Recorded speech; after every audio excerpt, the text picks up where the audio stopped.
નમસ્કાર મિત્રો, શેરબજાર ગુજરાતી યુટ્યુબ ચેનલમાં તમારા બધાનું સ્વાગત છે। મિત્રો, આજે આપણે એક એવી કંપની વિશે વાત કરવાની છે જે કંપની હવે શેરબજારમાંથી વેચાવા જઈ રહી છે અને હવે આ કંપનીને કઈ કંપની ખરીદવાની છે એના વિશે પણ આપણે વાત કરીએ। તો આ વિડીયોને તમે પૂરેપૂરો જોજો, જેથી કરીને જો તમારા જોડે આ કંપનીના શેર હોય તો તમારે આ શેરમાં આગળ શું કરવું એના વિશેની માહિતી મળી રહે। સાથે જ કઈ કંપની આ કંપનીને ખરીદવા જઈ રહી છે એના વિશે પણ આપણે માહિતી જોઈએ। તો સૌથી પહેલા મિત્રો વાત કરીએ કંપનીના શેર એક ટાઈમે 538 રૂપિયાની ઓલ ટાઈમ હાઈને સ્પર્શ કરી હતી। ત્યારબાદ શેરમાં મોટો ઘટાડો થયો અને શેર ₹1 નીચલા સ્તરે આવી ગયો।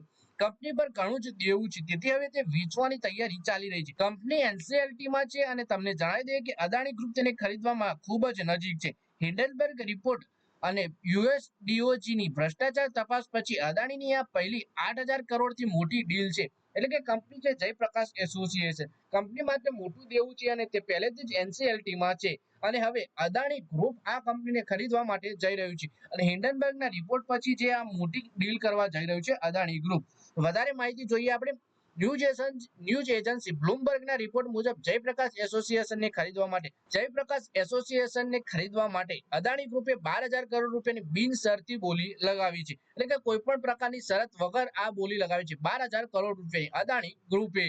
આ ડીલમાં 3,500 કરોડ રૂપિયાના તરત કેશ પેમેન્ટનો સમાવેશ થાય છે। સાથે જ કંપની પાસે 809 કરોડ રૂપિયાની રકમ પણ છોડવાની વાત છે અને આ વિવાદિત યમુના એક્સપ્રેસવેની જમીન છે એના ઉપર 2600 કરોડનો રિસ્ક ઉઠાવવાનો પ્રસ્તાવ પણ અદાણી ગ્રુપે મૂક્યો છે। વાત કરીએ હિન્ડનબર્ગ રિપોર્ટ 2023ના જાન્યુઆરીમાં આવ્યો હતો અને યુએસડીઓજીની ભ્રષ્ટાચાર તપાસ નવેમ્બર 2024 પછી આ અદાણીની પહેલી ડીલ હશે 8,000 કરોડ રૂપિયાથી મોટી।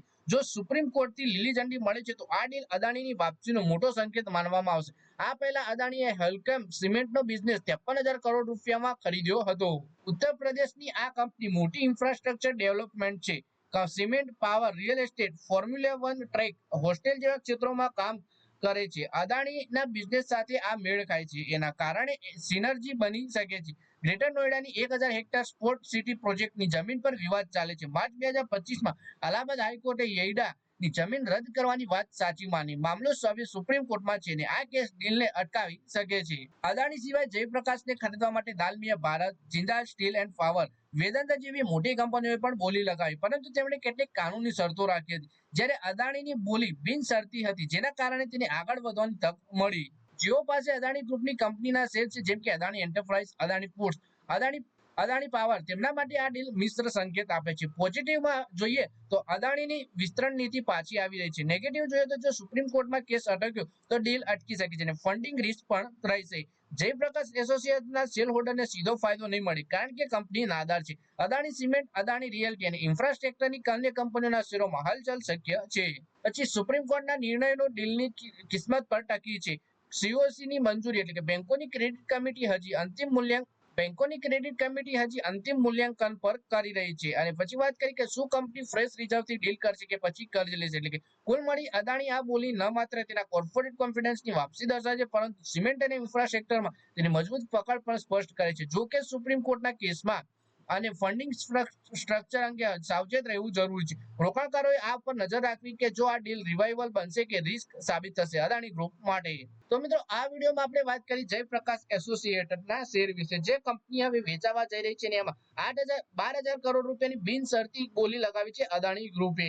તો મિત્રો, આ વિડીયોમાં બસ આટલું જ। હવે મળીએ આવનારા વિડીયોમાં, ત્યાં સુધી વિડીયોમાં લાઈક કરો, કોમેન્ટ કરો અને વિડીયો પોતાના મિત્રો સાથે ફેસબુક, ઇન્સ્ટાગ્રામ, વોટ્સએપ બધી જગ્યાએ શેર કરો। શેર બજારની આવી જ માહિતી ગુજરાતીમાં જોવા માટે તમે ચેનલને સબસ્ક્રાઇબ કરી ઘંટડી પર દબાવી દેજો।